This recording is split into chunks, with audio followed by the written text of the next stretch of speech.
Friends ഇസ്മി പ്രസാദ്. ഇപ്പോൾ സത്യം പറഞ്ഞാൽ സോഷ്യൽ മീഡിയയിൽ കഴിഞ്ഞ ആഴ്ച വരെ കഴിഞ്ഞ ആഴ്ച വരെ എമ്പുരാൻ സിനിമ റിലീസ് ചെയ്യുന്നതിൻ്റെ മുന്നേ വരെ ഏറ്റവും കൂടുതൽ ചർച്ച ചെയ്തിരുന്നത് എന്താണ്? ലഹരി ലഹരി ലഹരി ലഹരി അല്ലേ? ലഹരിക്കെതിരെ എന്താ പറയുക, ഏതെല്ലാം രീതിയിൽ നമുക്ക് എന്താ പറയുക ലഹരിക്കെതിരെ ക്യാമ്പയിൻ നടത്താൻ പറ്റുമോ അതൊക്കെയാണ് നമ്മുടെ ഏറ്റവും കൂടുതൽ സോഷ്യൽ മീഡിയയിൽ കണ്ടുകൊണ്ടിരുന്നത്. അതുമൂലം നമ്മുടെ സമൂഹത്തിൽ ചില ആളുകൾക്കെങ്കിലും ഒരു പേടി, ഒരു ഭയം, ഇനി ഞാനും പിടിക്കപ്പെടുമോ, അല്ലെങ്കിൽ എന്നെ തേടി എന്താ പറയുക ലഹരി വിൽപ്പന നടത്തുന്നത്, അല്ലെങ്കിൽ വിൽപ്പന നടത്തുന്നത് മൂലം, അല്ലെങ്കിൽ ഇത് ഉപയോഗിക്കുന്നത് മൂലം ഞാൻ പിടിക്കപ്പെടുമോ, അതായത് ചില ആളുകൾക്കെങ്കിലും പേടി തുടങ്ങിയിരുന്നു ചെറുതായിട്ടെങ്കിലും അല്ലേ? സത്യമാണ്. പക്ഷേ ഇപ്പോൾ എന്താണ്, എമ്പുരാൻ സിനിമ വന്നപ്പോൾ അതൊരു മറ്റൊരു രീതിയിലേക്ക് ചർച്ച പോയി അല്ലേ? മറ്റൊരു രീതിയിലേക്ക് ചർച്ച പോയി. ഇപ്പം ആളുകൾക്ക് എന്ത് ചെയ്യുന്നു, ലഹരി ഒരു വിഷയമല്ലാതായി മാറി. മനസ്സിലായോ? ഇപ്പം ആളുകൾക്ക് ലഹരി ഒരു വിഷയമല്ലാതായി മാറി. പക്ഷേ സത്യം പറഞ്ഞാൽ നമ്മുടെ സമൂഹത്തിൽ ഒരു ന്യൂസ് കിട്ടുമ്പോൾ അതിൻ്റെ പുറകെ കംപ്ലീറ്റ് ഓടി നടന്ന് അത് മാത്രം റിപ്പോർട്ട് ചെയ്ത് അതിൻ്റെ പുറകെ മാത്രം പോയി നമ്മൾ നമ്മുടെ വിലപ്പെട്ട ജീവിതവും വിലപ്പെട്ട സമയം നഷ്ടപ്പെടുത്തരുത്. ഇപ്പോൾ എമ്പുരാൻ എന്ന് പറയുന്ന ഒരു സിനിമ റിലീസ് ചെയ്തു. അതിൻ്റെ സംവിധായകനും അതിൻ്റെ അണിയറ പ്രവർത്തകർക്കും അതിൻ്റെ അണിയറ ആരൊക്കെയാണോ അതിൻ്റെ പ്രവർത്തകർ, അവർക്കൊക്കെ എന്താ പറയുക കോടിക്കണക്കിന് രൂപ സമ്പാദിച്ചു വെച്ചവരാണ്. മനസ്സിലായോ? അതായത് ഇതിന് ആരൊക്കെയാണോ അഭിനയിച്ചിട്ടുള്ളത്, ഇതിൻ്റെ പ്രൊഡ്യൂസർ ആരാണോ, എല്ലാവർക്കും അവർക്ക് ജീവിക്കാനും അതിൻ്റെ എന്താ പറയുക എത്രയാണോ അവർക്ക് ജീവിക്കേണ്ടത് അത്രയും കാലം അവർക്ക് എന്താ പറയുക സുഖസുന്ദരമായി ജീവിക്കാനുള്ള സമ്പാദ്യം അവർ ഉണ്ടാക്കി വെച്ചിട്ടുണ്ട്. അവരെല്ലാം നയിക്കുന്നത് ആഡംബര ജീവിതമാണ്. നമ്മൾ ഇതിനു വേണ്ടി അടിപിടി കൂടി നമ്മൾ അങ്ങോട്ടേക്കും ഇങ്ങോട്ടേക്കും വിദ്വേഷം വാരി വിതറി എന്തിനാണ് നമ്മുടെ സമയം നമ്മൾ വെറുതെ വേസ്റ്റ് ആക്കുന്നത്? ഒരു ന്യൂസ് കണ്ടു കഴിഞ്ഞാൽ, അതായത് ഇപ്പോൾ സോഷ്യൽ മീഡിയയിൽ എന്താ പറയുക ഏറ്റവും കൂടുതൽ ചർച്ചാ വിഷയം എമ്പുരാൻ എമ്പുരാൻ എമ്പുരാൻ എമ്പുരാൻ എമ്പുരാൻ ഈ ഒരു സംഭവം മാത്രമേ ഉള്ളൂ. പലർക്കും യൂട്യൂബ് ചാനലുകളിലൂടെ റീച്ച് കിട്ടാൻ വേണ്ടി പലരും എന്താ പറയുക കിട്ടിയ ചാൻസ് മുതലാക്കിയിട്ട് എന്ത് ചെയ്യുന്ന അവരുടെ ഒപ്പീനിയൻസ് ഒക്കെ വാരി വിതറി എറിയും. ഇപ്പം ഞാൻ പറയുന്നത് എന്താണ്, അതായത് എമ്പുരാനെ കുറിച്ചല്ല പറയുന്നത്, മറ്റു എമ്പുരാനെ കുറിച്ചല്ലാത്ത ചർച്ചകളെ കുറിച്ച് റിയാലിറ്റികളെ കുറിച്ച് നമ്മൾ സംസാരിക്കണം. മനസ്സിലായോ? നമ്മുടെ സമൂഹത്തിൽ കുട്ടികൾ ചെറിയ കുട്ടികൾ മുതൽ അതായത് മുതിർന്നവർ വരെ ലഹരി ഉപയോഗിക്കുന്ന ഒരു എന്താ പറയുക സമൂഹത്തിൽ, വളരെയധികം ലഹരി ഉപയോഗിക്കുന്ന ഒരു സമൂഹത്തിലാണ് നമ്മൾ ജീവിച്ചു കൊണ്ടിരിക്കുന്നത്. അതുകൊണ്ട് ഇത്തരം കാര്യങ്ങളൊന്നും നമ്മൾ കണ്ടില്ല, കേട്ടില്ല, അറിഞ്ഞില്ല എന്ന് നടിച്ച് നമ്മളത് മറന്നു പോകരുത്. നമ്മൾ എപ്പോഴും ജാഗ്രതയോടെ കൂടി നമ്മൾ മുന്നോട്ട് പോകണം. എപ്പോഴും നമ്മൾ സ്നേഹത്തോടു കൂടി, ഐക്യത്തോടു കൂടി, അല്ലെങ്കിൽ ഒരു സിനിമ വന്നതുകൊണ്ട് നമ്മുടെ സമൂഹത്തെ എന്താ പറയുക മതസ്വാതന്ത്ര്യമോ അല്ലെങ്കിൽ നമ്മുടെ സാഹോദര്യമോ സ്നേഹമോ ഒന്നും തകർന്നു പോകുന്നു ഞാൻ വിശ്വസിക്കുന്നില്ല. മനസ്സിലായോ? അതായത് ഒരു സിനിമ അല്ല 1000 സിനിമ ഇറങ്ങിക്കഴിഞ്ഞാലും നമ്മുടെ സമൂഹത്തെ മതസ്വാതന്ത്ര്യമോ അല്ലെങ്കിൽ നമ്മുടെ സമൂഹത്തിലെ ഐക്യമോ അല്ലെങ്കിൽ നമ്മുടെ സ്നേഹമോ വാത്സല്യമോ ഇതൊന്നും നശിച്ചു പോകുന്നില്ല. ഇത് ഉള്ളവർക്ക് അത് എന്നും ഉണ്ടായിക്കൊണ്ടിരിക്കും, ഇല്ലാത്തവർക്കോ അത് ഉണ്ടാവില്ല. മനസ്സിലായോ? സോഷ്യൽ മീഡിയയിൽ ഇപ്പം ഞാൻ മനസ്സിലാക്കിയത് എന്താണെന്നറിയോ, അതായത് നെഗറ്റീവ് കമൻറ്റുകൾ പറയുന്ന ആളുകളൊക്കെ പോയി സിനിമ കണ്ടിട്ടുണ്ടായിരിക്കും. എന്നാൽ പോസിറ്റീവ് പറയുന്നവരൊന്നും ആ വഴിക്ക് പോയിട്ടുണ്ടായിരിക്കില്ല. ഇതാണ് സിനിമയുടെ അവസ്ഥ. മനസ്സിലായോ? അതായത് ആ സിനിമ കൊള്ളാം, അടിപൊളിയാണ്, അങ്ങനെ ഇങ്ങനെ എന്നൊക്കെ പറഞ്ഞിട്ട് എന്ത് ചെയ്യുന്നു ചില ആളുകളുണ്ട്. അതായത് നെഗറ്റീവ് ആയാലും പോസിറ്റീവ് ആയാലും രണ്ട് വശം നമ്മൾ ചിന്തിക്കണം. സിനിമയുടെ വഴിക്ക് വിടുക, നമ്മൾ നമ്മുടെ ജീവിതത്തിൻ്റെ ഒരു പാതയിലേക്ക് വരിക.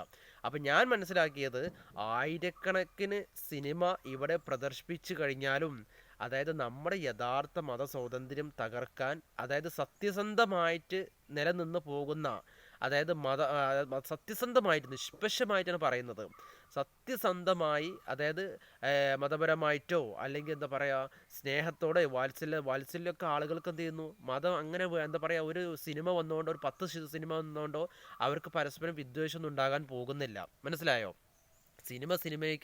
സിനിമയുടെ വഴിക്ക് വിടുക, അതാണ് എൻ്റെ അഭിപ്രായം. പിന്നെ പ്രത്യേകം എന്താ പറയുക ചില ആളുകൾക്ക് അതായത് വിഷമം ഉണ്ടായിരിക്കും. അതായത് ചില ആളുകൾക്ക് എന്ത് ചെയ്യുന്നു, ചില രാഷ്ട്രീയം, അതായത് ഈ ഒരു സംഭവം രാഷ്ട്രീയത്തിലേക്ക് കയറി വരുമ്പോഴാണ്, അതായത് മതവും രാഷ്ട്രീയവും കൂടിച്ചേരുമ്പോഴാണ് ഈ വിഷയങ്ങൾ വരുന്നത്, അല്ലേ? മതം രാഷ്ട്രീയം, മതം മതത്തിൻ്റെ വഴിക്ക് വിടുക, രാഷ്ട്രീയം രാഷ്ട്രീയത്തിൻ്റെ വഴിക്ക് വിടുക, ഇത് രണ്ടും കൂടെ ചേരുമ്പോഴാണ് ഇതൊരു വൻ വിവാദമായി മാറുന്നത്, അല്ലേ? അപ്പോൾ അതുകൊണ്ട് ഞാൻ പറയുന്നത്, എൻ്റെ സുഹൃത്തുക്കളോട് പറയുന്നത്, നമുക്ക് നമ്മുടെ സമൂഹത്തിൽ ലഹരി പദാർത്ഥങ്ങൾ ഉപയോഗിക്കുന്ന കൊച്ചു കുട്ടികൾ വരെ ഇവിടെ ഉപയോഗിക്കുന്നുണ്ട്. അപ്പോൾ അതിനെതിരെ നമ്മൾ പടപൊരുതുകയും അതിനെതിരെ നമ്മൾ ക്യാമ്പയിൻ ചെയ്യുകയും അതിന് നമുക്ക് എന്താ പറയുക, എന്തെല്ലാം കാര്യങ്ങൾ നമുക്ക് ചെയ്യാൻ പറ്റുമോ അത്തരം കാര്യങ്ങളിലേക്കാണ് നമ്മൾ കൂടുതൽ താല്പര്യം കാണിക്കേണ്ടത്. കാരണം എന്താ അറിയോ, നമ്മൾ നല്ല മനുഷ്യന്മാർ ഇവിടെ എന്താ പറയുക, ലഹരി പദാർത്ഥങ്ങൾ ഉപയോഗിക്കാത്ത, അല്ലെങ്കിൽ സാമാന്യ ബുദ്ധി ഉപയോഗിക്കുന്ന ആളുകൾ ഇവിടെ വളർന്നു വരുമ്പോഴാണ് നല്ല സമൂഹമായിട്ട് നമുക്ക് നിലനിർത്തുവാൻ സാധിക്കുള്ളൂ. ഇപ്പോൾ ലഹരി പദാർത്ഥങ്ങൾ കൂടുതൽ ഉപയോഗിക്കുന്ന ആളുകൾക്കൊക്കെ എന്താണെന്നറിയോ, അവർക്കൊരൊറ്റ ലക്ഷ്യം മാത്രമേ ഉള്ളൂ, ഞങ്ങൾക്ക് കൂടുതൽ ലഹരി ഉപയോഗിക്കണം, വിൽപ്പന നടത്തണം, സമൂഹത്തിൽ എന്ത് ചെയ്യുന്നത്, കുട്ടികളിലേക്ക് വരെ ഇത് എത്തിക്കണം എന്നുള്ളൊരു കൺസെപ്റ്റ് മാത്രമാണ് അവർക്കുള്ളത്. ഏറ്റവും കൂടുതൽ ആളുകളിലേക്ക് ഇതെന്താ പറയുക, ഇത് വിപണനം ചെയ്യുക എന്നുള്ളതാണ് അവരേറ്റവും കൂടുതൽ ആഗ്രഹിക്കുന്നത്. അപ്പം നമ്മളെന്താ പറയുക അറിയാം, സ്നേഹം, വാത്സല്യം, സന്തോഷം, സമാധാനം, അത് പറയാം, വിദ്വേഷമില്ലാത്ത ഒരു സമൂഹത്തെ വാർത്തെടുക്കുക എന്നുള്ളതാണ് നമ്മുടെ ആവശ്യം. അതായത് ലഹരി പദാർത്ഥങ്ങൾക്കെതിരെ ശക്തമായി പടപൊരുതണം, നമ്മളത് മറക്കരുത്. ഇത്തരം ന്യൂസുകളുടെ പുറകെ പോയി അവർക്ക്, അതായത് ഇപ്പോൾ എല്ലാ ന്യൂസുകളും ഒന്ന് ആലോചിച്ച് നോക്കൂ, ഒരു സിനിമ വന്ന് കഴിഞ്ഞ് ഈ സിനിമയ്ക്ക് വേണ്ടിയിട്ട് എത്ര ചാനലുകളാണ് മാർക്കറ്റ് ചെയ്യുന്നത്, നിങ്ങളൊന്ന് ചിന്തിച്ചു നോക്കൂ. ഒരുപാട് ചാനലുകൾ, സോഷ്യൽ മീഡിയ എടുത്തു കഴിഞ്ഞാൽ എമ്പുരാൻ എമ്പുരാൻ എമ്പുരാൻ എന്നുള്ളതാണ്. അപ്പോൾ കോടിക്കണക്കിന് രൂപയുടെ മാർക്കറ്റിംഗ് അവർക്ക് ലാഭമാണ്, മനസ്സിലായോ?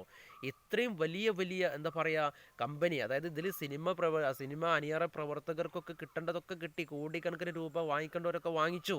അതിലെന്ത് ചെയ്യുന്നു, അവരുടെ എന്താ പറയുക ജോലിയുടെ എന്താ പറയുക വേതനം എന്താണെന്ന് വെച്ചാൽ ഒക്കെ വാങ്ങിപ്പോയി, അവർക്ക് കിട്ടാനുള്ളത് അവർക്ക് കിട്ടിക്കൊണ്ടിരിക്കുന്നു. അപ്പം നമ്മൾക്ക് അതുകൊണ്ടൊന്നും കാര്യമില്ല കേട്ടോ. അതായത് നമ്മുടെ ജീവിതത്തിൽ നമ്മൾ ജോലിക്ക് പോവുക, നമ്മൾ എന്താ പറയുക നമ്മുടെ കുടുംബത്തെ നോക്കുക, നമ്മളെ പ്രൊട്ടക്റ്റ് ചെയ്യുക, നമ്മുടെ മനസ്സിൻ്റെ എന്താ പറയുക സമാധാനം കാത്തു സൂക്ഷിക്കുക, എന്നിട്ട് ലഹരി പദാർത്ഥങ്ങൾ ഉപയോഗിക്കുന്ന ആളുകളെ കണ്ടെത്തി സമൂഹത്തിൻ്റെ മുന്നിൽ തുറന്നു കാട്ടുക. ഇതൊക്കെയാണ് നമ്മൾ ചെയ്യേണ്ട കാര്യം കേട്ടോ. പിന്നെ ഇന്ന് പെരുന്നാളാണല്ലേ, അപ്പോൾ എല്ലാവർക്കും, എൻ്റെ സഹോദരി സഹോദരന്മാർക്കായിട്ടുള്ള വിശ്വാസികളായിട്ടുള്ള എല്ലാവർക്കും, അതായത് എൻ്റെ ഹൃദയം നിറഞ്ഞ അതായത് പെരുന്നാൾ ആശംസകൾ നേരുന്നു കേട്ടോ. അപ്പോൾ പെരുന്നാളിൻ്റെ എന്താ പറയുക സന്ദേശം എന്താണ്?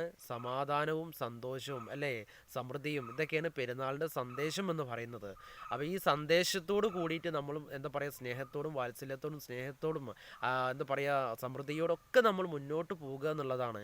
അത് പേരിൻ്റെ അടിസ്ഥാനത്തിലോ മതത്തിൻ്റെ അടിസ്ഥാനത്തിലോ ജാതിയുടെ അടിസ്ഥാനത്തിലോ അല്ലേ, അല്ലെങ്കിൽ നമ്മളെന്താ ഒരാളുടെ ഫിനാൻഷ്യലിൻ്റെ അടിസ്ഥാനത്തിലോ ഒന്നല്ല, ഒരു വ്യക്തി എന്നുള്ള രീതിയിൽ. കഴിഞ്ഞ ദിവസം ഞാൻ ഇതിൻ്റെ കൂടെ ഒരു കുഞ്ഞു കാര്യം പറയട്ടെ. ആരോട്ടൊരു പോസ്റ്റാണ്, ഞാനത് വായിച്ചു. ഷാറുഖ് ഖാൻ്റെ ഒരു പോസ്റ്റാട്ടോ. ഷാറുഖ് ഖാൻ പറഞ്ഞതാണ്, അദ്ദേഹം പറഞ്ഞു, ഞാൻ ധാരാളം ചാരിറ്റി ചെയ്യാറുണ്ട്. എനിക്ക് വാക്ക് വളരെയധികം ഇഷ്ടപ്പെട്ടു. ഞാൻ ധാരാളം ചാരിറ്റി ചെയ്യാറുണ്ട്, ഒരുപാട് ചെയ്യാറുണ്ട്, പക്ഷേ ഞാനത് ആരോടും വെളിപ്പെടുത്താറില്ല, എനിക്കത് വെളിപ്പെടുത്തേണ്ട ആവശ്യമില്ല. അതായത് ഞാൻ ഒരു വ്യക്തിക്ക് എങ്ങനെയാണോ പണം നൽകുന്നത്, ഏത് രീതിയിലാണോ പണം നൽകുന്നത്, ഞാൻ ഒരു വ്യക്തിക്ക് പണം നൽകും, പക്ഷേ ഞാനും ആ വ്യക്തിയും തമ്മിൽ യാതൊരു വ്യത്യാസമില്ല എന്നാണ് അദ്ദേഹം പറയുന്നത്. മനസ്സിലായോ? അദ്ദേഹത്തിന് എന്ത് ചെയ്യുന്നു, സമ്പാദ്യമില്ലാത്തത് കൊണ്ട്, ബുദ്ധിമുട്ടായതുകൊണ്ടാണ് എൻ്റെ അടുത്ത് വന്നിട്ടുള്ളത്. മനസ്സിലായോ? ഞാനത് കൊടുക്കാനുള്ള ബാധ്യതയുണ്ട്. അല്ലെങ്കിൽ ഞാനവിടെ വലിയ ആൾ, അദ്ദേഹം ചെറിയ ആൾ എന്നുള്ളതല്ല. അതായത് അദ്ദേഹത്തിന് കൊടുക്കേണ്ട ബാധ്യത എനിക്കുണ്ട്. അദ്ദേഹത്തിന് അത് മേടിക്കേണ്ട, എൻ്റെ കയ്യിൽ നിന്ന് മേടിക്കേണ്ട എന്താ പറയുക ചുമതലയും അദ്ദേഹത്തിനുണ്ട്. ഞങ്ങൾ രണ്ടുപേരും തുല്യരാണ്. മനസ്സിലായോ? രണ്ടുപേരും തുല്യരാണ്. ഞാൻ കൊടുക്കുന്ന ആളും ഞാൻ കൊടുക്കുന്നത് ആരാണോ മേടിക്കുന്നത് ആരാണോ സമം. ഇവർ രണ്ടുപേരും ഈക്വലാണ്, അവർക്ക് രണ്ടുപേർക്കും വ്യത്യാസമില്ല. അതുകൊണ്ട് ആ ഒരു സന്ദേശം മനസ്സിലായോ? ഇത്തരം നല്ല നല്ല കാര്യങ്ങൾ, ഇത്തരം നല്ല നല്ല വാക്കുകളൊക്കെ സമൂഹത്തിൽ പ്രചരിപ്പിക്കൂ. അതായത് എന്താ പറയുക, ഇത്തരം നല്ല പോസിറ്റീവ് എനർജി സമൂഹത്തിലേക്ക് പങ്കുവയ്ക്കൂ. ഇതൊക്കെയാണ് നമുക്ക് ചെയ്യാനുള്ള കാര്യം കേട്ടോ.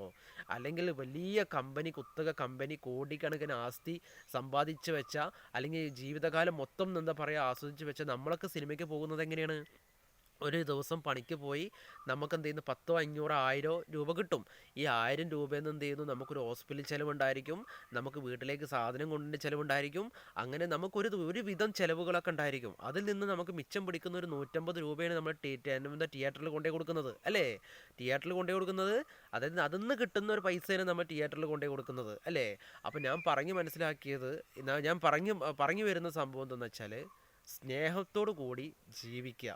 പരസ്പരം വിദ്വേഷമുണ്ടാക്കാൻ ഉദ്ദേശിക്കുന്നവരുടെ മുന്നിൽ കീഴടങ്ങരുത്. എപ്പോഴും നമ്മൾ ആലോചിച്ച് ചിന്തിച്ച്, നമ്മൾ പിന്നെ സോഷ്യൽ മീഡിയയിലൊക്കെ ഒരുപാട് നെഗറ്റീവ് കമൻ്റ് ഉണ്ട്, ഇതൊന്നും വെറുതെ പോയി വായിച്ച് സമയം കളയരുത് കേട്ടോ. നിങ്ങൾക്ക് ചെയ്യാനുള്ള കാര്യങ്ങളൊക്കെ നിങ്ങൾ ചെയ്യുക, നിങ്ങൾക്ക് പ്രവർത്തിക്കാനുള്ള കാര്യങ്ങളൊക്കെ നിങ്ങൾ ചെയ്യുക. ഈ സോഷ്യൽ മീഡിയയിലൊക്കെ കമൻറ്റുകളൊക്കെ നിറയെ ഇരുന്ന് വായിക്കുന്ന ആളുകളുണ്ട്. അത്തരം നെഗറ്റീവ് കമൻറ്റുകളൊക്കെ വായിക്കുന്ന നേരം നല്ല ആൽക്കമിസ്റ്റ്, യു ക്യാൻ വിന്ന്, മനസ്സുണർത്തി ഏതോ ലക്ഷ്യം നേടാം, അല്ലെങ്കിൽ ദ സീക്രട്ട് ഓഫ് അങ്ങനെ വരുന്ന ഇക്കിഗ, ഇങ്ങനെയുള്ള ഒരുപാട് ബുക്കുകളുണ്ട്. ഇത്തരം ബുക്കുകൾക്ക് വേണ്ടിയിട്ട് വായിക്കാനുള്ളൊരു സമയം നിങ്ങൾ എന്താ പറയുക, ഒരു മനസ്സ് നിങ്ങൾ കാണിക്കുകയാണെങ്കിൽ നിങ്ങളുടെ ജീവിതത്തിൽ നിങ്ങൾ എവിടെയെങ്കിലുമൊക്കെ എത്തിപ്പെട്ടേന്ന് കേട്ടോ, എത്തിപ്പെടുക തന്നെ ചെയ്യും. ചിന്തിക്കുക.